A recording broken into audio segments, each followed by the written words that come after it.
everyone, welcome back to the Political Science lecture series. In the previous lecture we discussed the fundamental theory of the parliamentary and presidential democracies और हमने briefly उनके comparison को discuss किया था. Today we'll be doing the past paper question which is very important कि parliamentary democracies को क्या principal advantages और disadvantages हैं presidential democracies पे. तो ये multiple times भी question आ चुका है past paper में. अच्छा, अब इस question को हम answer जिस तरीके से कर रहे हैं क्योंकि हम पहले बताएंगे पार्लियामेंट्री डेमोक्रेसीज के advantages over presidential system.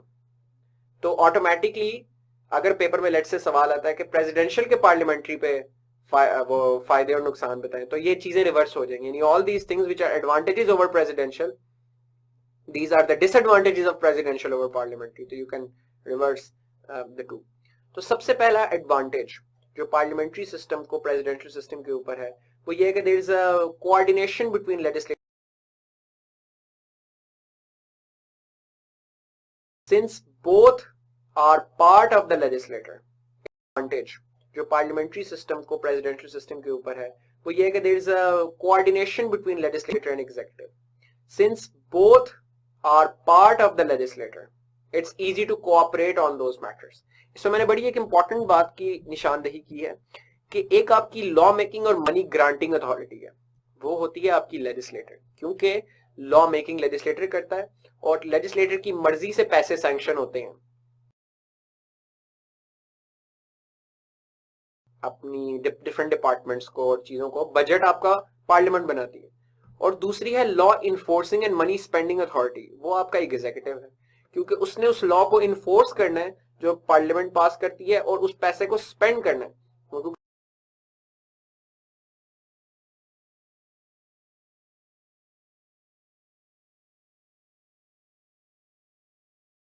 Executive के अंदर आपकी कैबिनेट आती है प्राइम मिनिस्टर के नीचे या प्रेसिडेंट के नीचे, और वो कैबिनेट का रहे होते हैं एजुकेशन, हेल्थ करना होता है. तो because both are part of the या प्रेसिडेंट के नीचे, और वो कैबिनेट ने डिफरेंट डिपार्टमेंट्स को हेड कर रहे होते हैं, education, health, all these kinds of departments, और वो उन्होंने उस पैसे को स्पेंड करना होता है. तो because both are part of the same chamber and both are, if there's a fusion of the two, it is easier to cooperate and it is easier to like smoothly steer the system in that regard.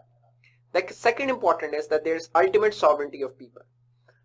इसके अंदर जो philosophical idea वो ये है कि चूंकि presidential systems के अंदर आपकी cabinet is not elected by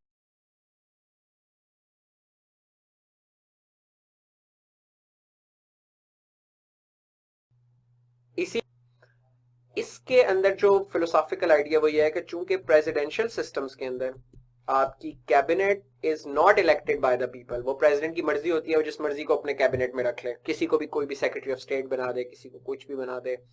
तो इसीलिए यानी पीपल्स की सॉवरेंटी वहां पे कहा जाता है, पॉपुलर सॉवरेंटी थोड़ी सी कंप्लीट मैनिफेस्टेशन नहीं होती. जबकि पार्लियामेंट्री सिस्टम्स में every member of the cabinet, your every minister is generally part of the lower house. कभी कभी upper house से भी होता है जो कि indirectly elect हो जाता है, लेकिन आपने indirectly तो upper house के members को भी elect किया ही हुआ है, तो चलें वो भी in some way is your representative. But predominantly cabinet के members parliamentary systems के अंदर prime minister के नीचे national assembly के members होते हैं या जो lower house उसके members होते हैं, which are elected by you.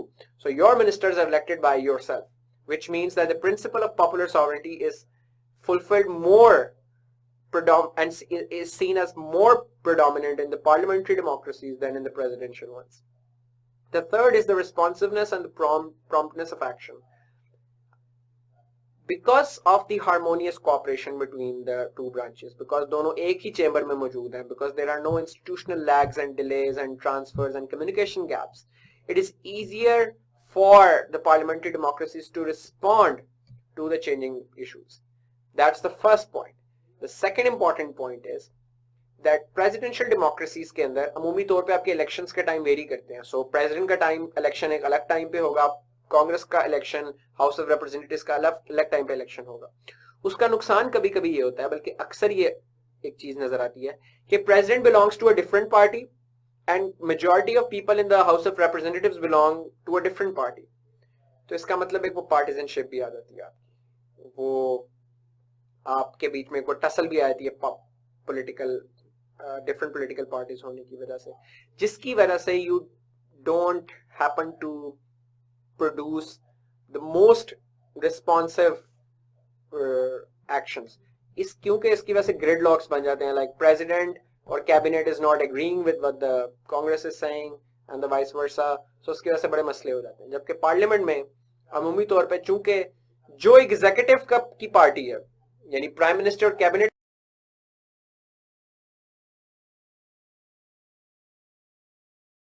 वही पार्टी मेजॉरिटी में भी है हाउस के अंदर, तो इसका मतलब जनरली प्राइम मिनिस्टर के लिए इजी होता है अपनी मर्जी की लेजिस्लेशन पास करवाना, क्योंकि उसी की पार्टी मेजॉरिटी में है, इसीलिए तो वो प्राइम मिनिस्टर है, अदरवाइज वो प्राइम मिनिस्टर ही ना हो। That is why it's easier for him to implement things and do things and like do shit, it's easy for the prime minister. But presidential systems के अंदर it's quite likely कि चूंकि different parties हैं तो वो दोनों में, executive में, उसके अंदर, because theoretically possible people vote for a different person from a different political party in the office of president and vote for a different person in the house. तो इसलिए presidential system के अंदर there is likelihood of those gridlocks which is minimized in the parliamentary democracies. The natural corollary of this phenomenon is that there is more flexibility and elasticity in parliamentary democracies than in presidential democracies, because आप compromises कर सकते हो क्योंकि सारे ही chamber का हिस्सा होते हैं, and then it's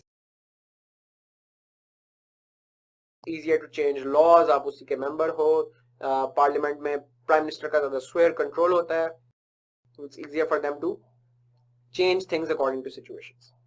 the fifth is the idea of greater accountability. इसमें हमने जिस तरह डिस्कस किया था कि चूंकि आपका प्रेसिडेंट और आपका की cabinet are not answerable to legislator, but in the presidential democracy, but in the parliamentary democracies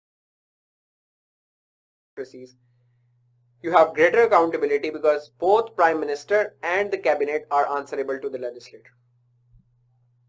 What are the disadvantages or the demerits of parliamentary system over presidential systems? ये parliamentary system के नुकसानात हैं और presidential system के फायदे हैं। इसी तरह ये parliamentary system के फवायद हैं और presidential system के नुकसानात हैं। तो क्या फायदे हैं पार्लियामेंट्री सिस्टम, क्या नुकसानात हैं पार्लियामेंट्री सिस्टम के और फवायद हैं प्रेसिडेंशियल सिस्टम्स के? तो सबसे पहला तो ये कि parliamentary Nizam separation of powers, Troikaa of power की थ्योरी को ब्रेक करते हैं, इसको वायलेट करते हैं। तो ट्रोइका ऑफ पावर की थ्योरी हमारी एग्जीक्यूटिव, लेजिस्लेटिव, जुडिशरी में सेपरेट आपने को पावर्स इन करनी चाहिए इंट्रोड्यूस, इस आइडिया को कॉन्ट्रडिक्ट करते हैं। और हमने देखा कि बड़ा इंपॉर्टेंट कॉन्सेप्ट है सेपरेशन ऑफ पावर का, जो कि मॉन्टेस्क्यू की थ्योरी से हमें मिलता है कि अगर सेपरेशन ऑफ पावर्स एब्सोल्युटली ना हो तो वो ऑटोक्रेसी क्रिएट करती है, ठीक है। इसी वजह से कहा जाता है, और ये आप एग्जांपल में कोट कर सकते हैं, कि बर्तानिया के अंदर कैबिनेट डिक्टेटरशिप है, कि हर चीज ही कैबिनेट की मर्जी से होती है। क्यों? क्योंकि एग्जीक्यूटिव लेजिस्लेटर का भी हिस्सा है, प्राइम मिनिस्टर को हमेशा मेजॉरिटी की सपोर्ट हासिल होती है हाउस के अंदर, प्राइम मिनिस्टर जब अपनी मर्जी से सब कुछ कर सकता है, उसके ऊपर सेपरेशन ऑफ पावर एग्जिस्ट नहीं करती, वो चेक्स एंड बैलेंसेस एग्जिस्ट नहीं करते। तो there is a term for this that Britain has cabinet dictatorship, and this could be traced to the idea that it violates the theory of separation of power. Second, it has the possibility of creating the unstable system of government. Why? Because अगर आपके parliament के अंदर prime minister house को dissolve कर देता है किसी भी वक्त, या vote of no confidence pass हुआ है प्राइम मिनिस्टर के और प्राइम मिनिस्टर ने डिसॉल्व कर दिया, सब things like this, vote of no confidence pass हुआ तो प्राइम मिनिस्टर आपका चेंज हो गया, लाइक आपके 2-2 साल बाद थ्योरेटिकली हर दूसरे दिन, चौथे दिन आपका प्राइम मिनिस्टर चेंज हो सकता है। पाकिस्तान की तारीख देखें तो किसी भी प्राइम मिनिस्टर ने अपना वक्त पूरा नहीं किया, बट वो तो चलें, देवर आउटस्टेड ऑफ पाकिस्तान में prime ministers, but vote of no confidence से भी आपके बहुत सारे प्रेसिडेंट्स, प्राइम मिनिस्टर्स उतरते रहे। तो ये अमेरिका, बरतानिया में भी इस तरह आपको नजर आता है, वोट ऑफ नो कॉन्फिडेंस के जरिए किसी भी टाइम बरतानिया का प्राइम मिनिस्टर उतारा जा सकता है, पाकिस्तान का उतारा जा सकता है, इंडिया का उतारा जा सकता है, लेकिन प्रेसिडेंट को नहीं उतारा जा सकता। यानी ये नहीं हो सकता कि हाउस कहे कि आज हमारा दिल कर रहा है प्रेसिडेंट को उतारने को तो हम उतार दें। प्रेसिडेंशियल इलेक्शन का एक फिक्स्ड टेन्योर है, फिक्स साइकिल है, उसी पे उसके इलेक्शंस होंगे, unless there is a gross misconduct done by the president, फिर उसकी इंपीचमेंट करती है अपर हाउस, और इंपीचमेंट का प्रोसेस बहुत कॉम्प्लेक्स है। That is why no president in the history of the United States have been impeached. एक impeachment की हियरिंग आई थी latest lead for Bill Clinton on Monica Lewinsky affair.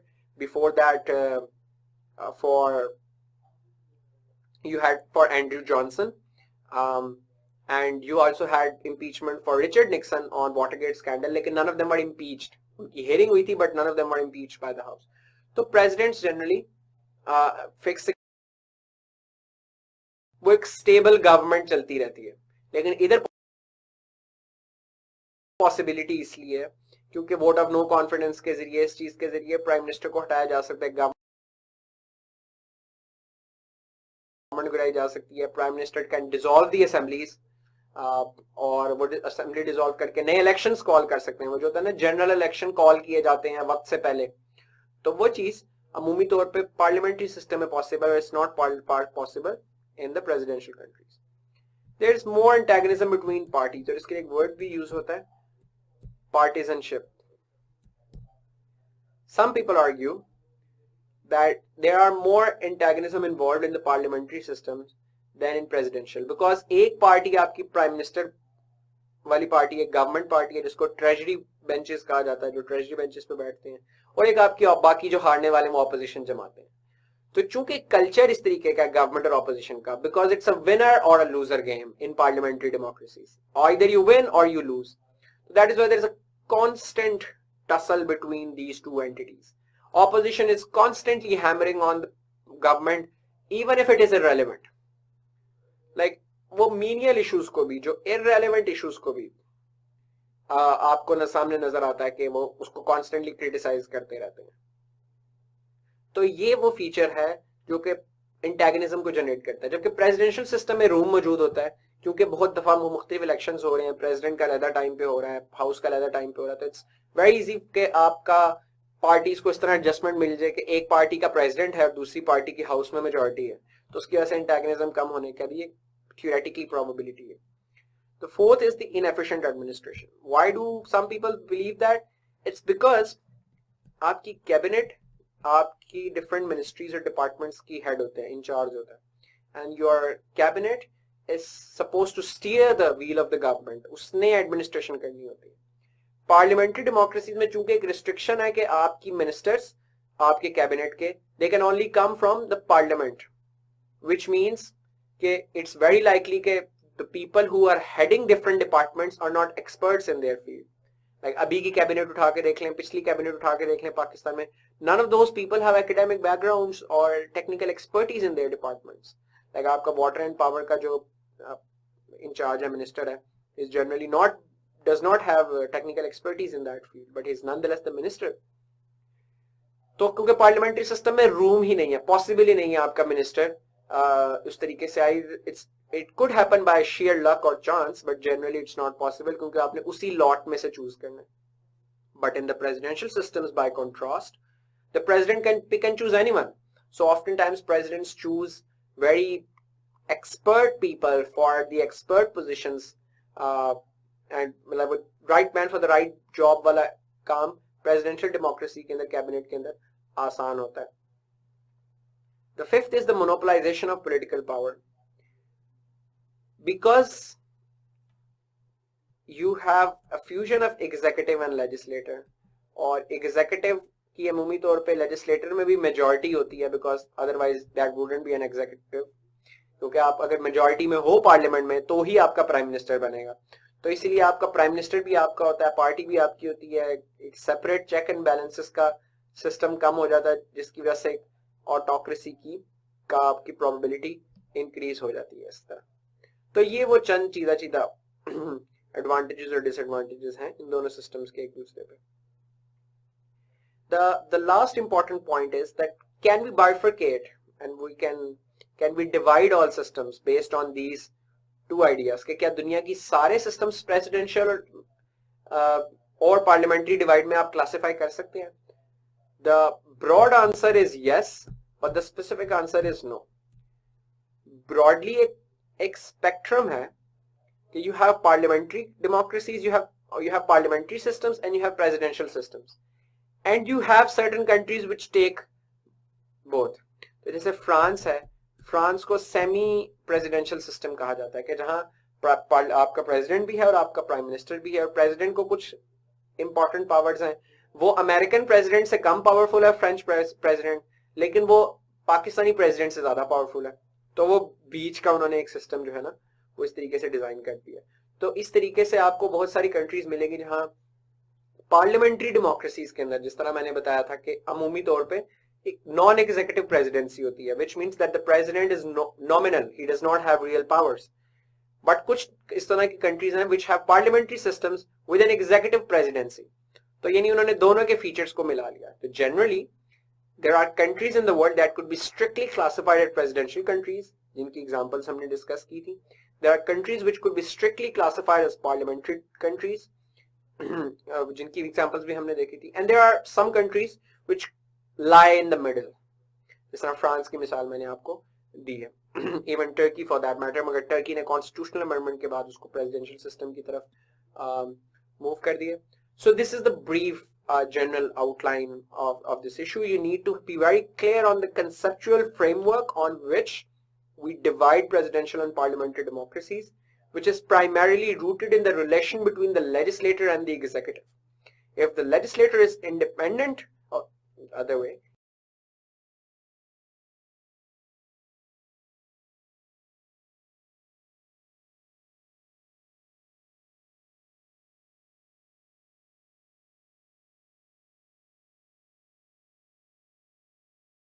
the executive is independent of the legislator, that is a presidential system.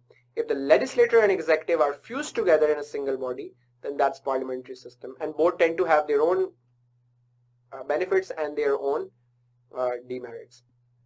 Based on that, you should be quoting as many examples as you can in this question.